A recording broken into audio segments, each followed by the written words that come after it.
La educación de los hijos, la correcta distribución de los ingresos, el control de los débitos, la felicidad personal, resumiendo, la resolución de problemas requiere pensar.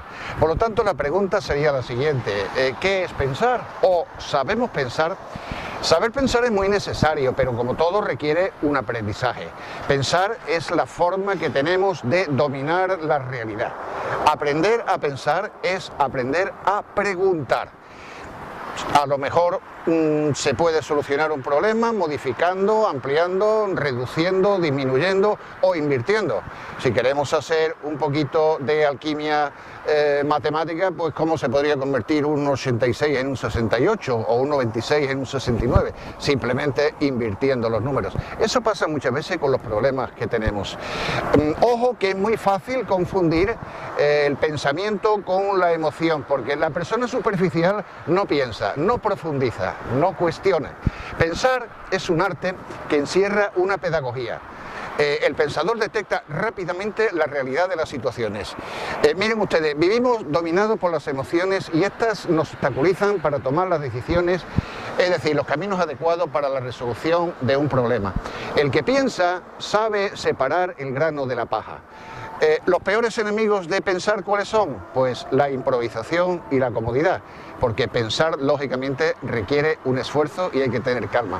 El exceso de actividad, las prisas, los miedos son obstáculos importantes para que se distorsionen las realidades y se falseen las percepciones. Les voy a poner un ejemplo y me voy a valer de esta manzana que tengo aquí. Cuando Newton establece la ley de la gravedad fue porque estaba, como ustedes saben, debajo del árbol y cayó la manzana. Pero ¿cuántos cientos de años antes y cuántos miles de personas les había sucedido la misma situación y sin embargo no se habían molestado en pensar por qué sucedía ese movimiento? La inteligencia es también la capacidad del hombre para resolver problemas e implica tres etapas que son comprender la situación, lo cual es una obviedad, buscar hasta encontrar la solución y actuar en consecuencia. La inteligencia y la capacidad de pensar van siempre cogidas de la mano, por ello es fácil deducir que la necesidad es la madre del problema y el problema es el padre del invento. Si no se hubieran practicado estas premisas, pues nunca se hubiera inventado la fregona o el chupa-chup, pongo por caso. Miren ustedes, el gato pequeño y el mono pequeño tienen una actitud distinta a la hora de resolver un problema. Si un gato pequeño se siente amenazado, ¿qué es lo que hace? Que maulla hasta que viene la madre a recogerlo.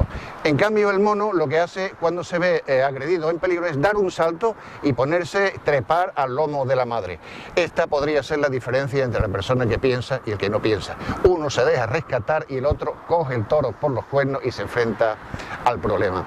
¿Qué ventajas tiene saber pensar? Pues lo primero, obtener una visión clara de las cosas y objetivos que se quieren lograr. También parece una obviedad, pero decía antes que lo primero que había que hacer era comprender la situación. ¿Y cómo se aprende a pensar? Bueno, pues esta podría ser también una buena pregunta. Pues miren ustedes, se aprende a pensar leyendo muchísimo y practicando y leyendo también un poquito de filosofía.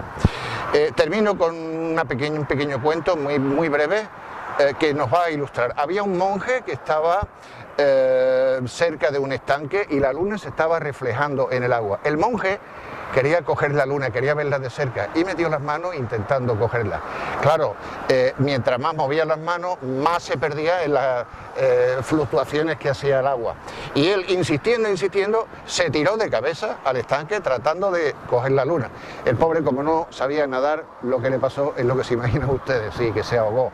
Entonces, si este hombre hubiera reflexionado durante unos instantes nada más, si hubiera pensado un poquito, se hubiera dado cuenta que simplemente con levantar la cabeza un poco hacia el cielo hubiera podido disfrutar de la belleza de la luna y del brillo y fulgor en toda su intensidad.